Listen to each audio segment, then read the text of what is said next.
Assalamualaikum teman-teman Buya. Hai hai hai. Nah, ketemu lagi ulik-ulik yang pastinya ulik-ulik bersama Buya. Oke, kurang lebih 4 hari yang lalu itu Buya membuat judulnya itu kalau tidak salah ciri-ciri konsumen cerdas. Nah, kalian sudah tahu lah ya, kalau udah ada konsumen atau pembeli dah pastinya itu ada penjual. Nah, langsung saja kita ulik-ulik tipe penjual cerdas yang pastinya ala-ala Buya. Langsung saja kita ke poin yang pertama, yaitu harus ramah. Ramah bersifat terbuka. Nah, jika ada orang yang masuk ke toko, kita ramah dulu, kita smell dulu, senyum. Jadi dengan kita senyum itu membangkitkan mood konsumen kita. Terus yang poin selanjutnya itu kita harus memahami produk atau barang yang akan kita tawarkan kepada konsumen kita. Nah, dari motifnya, dari coraknya, dari bahannya. Kan pernah juga Buya bahas di konten Buya sebelumnya, yaitu tentang ulik-ulik kain. Nah, jadi kalau teman-teman yang udah menyaksikan video Buya yang itu, pastilah udah ngerti, udah bisa membayangkan, oh maksud dari memahami produk itu seperti apa. Contohnya kan kita jelaskan bahan ini, kalau bahan yang seperti ini yang gue pegang ini bahannya bahan apa, modelnya seperti apa. Nah, jadi sebelum kita menawarkan model ini kepada konsumen, nah kita kayak gini, kita promosikan, kita bilang ini bahannya ini kak, ini kadang tuh orang takutnya di sini, kadang kan ini kan leher V gitu, seperti itu. Terus yang selanjutnya itu jelas lah ya, kalau kita udah memahami produk atau bahan atau barang atau itu bahan, dan kita harus juga memahami konsumen kita. Nah, tujuannya itu apa? Itu sangat berpengaruh. Jika konsumen kita masuk ke toko, dia kan pasti bertanya kepada kita, di sini tren apa. Nah, bisa jadi barang yang tren di Pontianak belum tentu tren di tempatnya. Nah, jadi kita harus pahamin dulu yang konsumen kita cari ini arahannya seperti apa, model bagaimana, bahan yang seperti apa. Nah, jadi dengan kita memahami konsumen kita atau pembeli kita, itu juga mempermudahkan kita dalam mengorderkan barang yang sesuai selera dia. Next selanjutnya itu sudah pasti lagi tuh, kita harus jujur.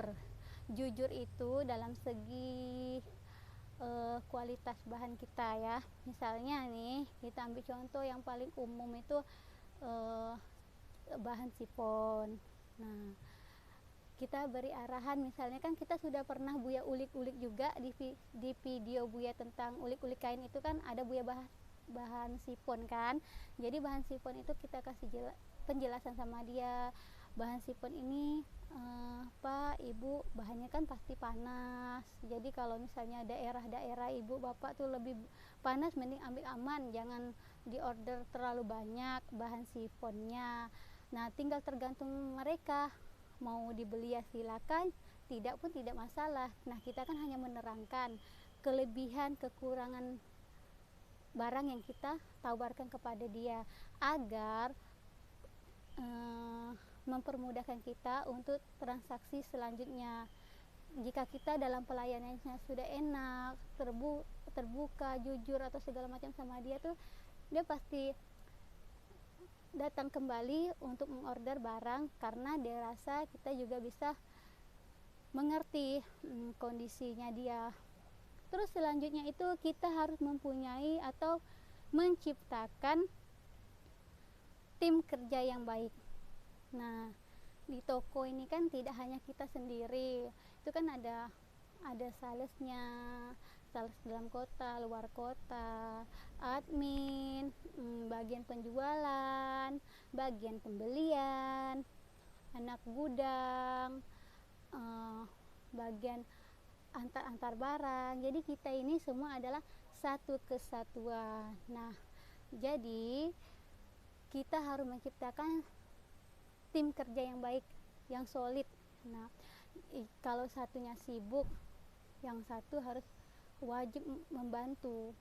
Ya, memang sih kita tuh udah ada tugasnya masing-masing. Misalnya Buya order. Nah, ada yang bagian kalau tidak ada kesibukan lain, bantulah mencatat kode-kode apa yang diorder. Next, setelah Buya mengorder, nanti catatan itu diserahkan ke admin. Nah, tugas admin adalah mencetak sesuai dengan komputer. Nah, seperti itu. Jadi kalau kita saling membantu atau tim kerja kita itu sama-sama baik, sama-sama enak, mempermudahkan kita, dan pekerjaan kita pastinya cepat selesai. Terus yang terakhir adalah cekatan, alias itu bahasa di sini kita bilang cepat. Tetapi ingat ya, cepatnya tidak pakai berdesut. Jadi cekatan itu kita bisa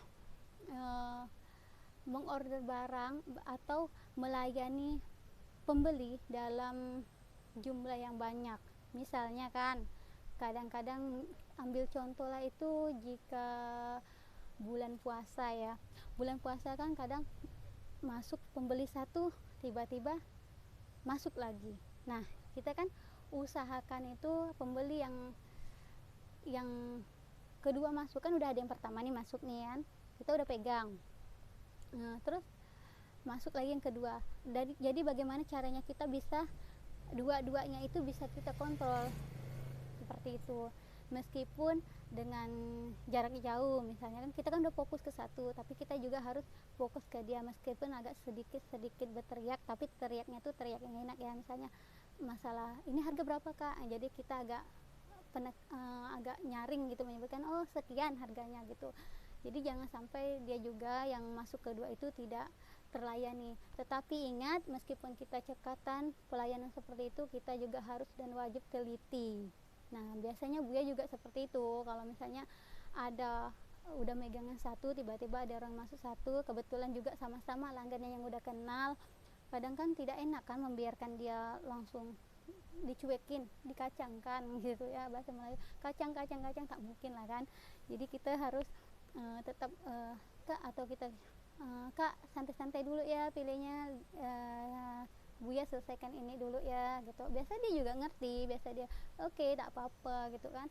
Jadi cekatan boleh, cepat boleh, tetapi kita juga harus mengutamakan ketelitian kita agar barang yang kita order yang sesuai dengan permintaan pembeli kita. Jadi jangan sampai kita saking mau cepatnya, saking mau semua dipegang, ini segala macam mau dipegang semua, alhasilnya kita tidak teliti, barangnya bisa salah order, bahkan yang parah-parahnya itu salah masuk kantong. Nah, kadang ada kejadian juga barangnya ketinggalan. Misalnya nih, seriannya tuh 3 potong, ada yang serian 4 potong. Nah, kadang-kadang saking cepatnya, saking ibaratnya mau cepat gitu kan, jadi yang masuk 3, ternyata barang itu serian 4. Nah, jadi itu jangan sampai mau cepat tapi kita tuh jadi kerjanya itu tidak teliti gitu bahkan. Jadi biar sama-sama enak lah, karena kalau udah kurang penghitungan 100 segala macam itu ribet lagi urusannya, dan mereka pun mau retur ke kita itu susah juga, dan kita pun mau kan barangnya kurang 1 potong, kita mau kembalikan ke dia itu juga susah. Nah, jadi barangnya ngendap lagi di toko kan, tunggu kapan dia datang lagi atau gimana lah. Kadang tuh solusi yang tepat, kadang setiap grosiran juga kan punya cara penyelesaiannya sendiri-sendiri. Nah, demikianlah teman-teman, ulik-ulik tentang penjual cerdas yang pastinya itu ala-ala Buya ya. Nah, seperti biasanya, kalian sukai videonya, kalian komentari kita akan membahas apa, atau bosan dengan pembelian penjualan, jadi sekali-sekali membahas apa, tulis saja di komentar. Kalian share ke sosial media teman-teman agar kita sama-sama berbagi dan belajar. Jangan lupa di subscribe, tambahlah subscribe-nya. Assalamualaikum. You,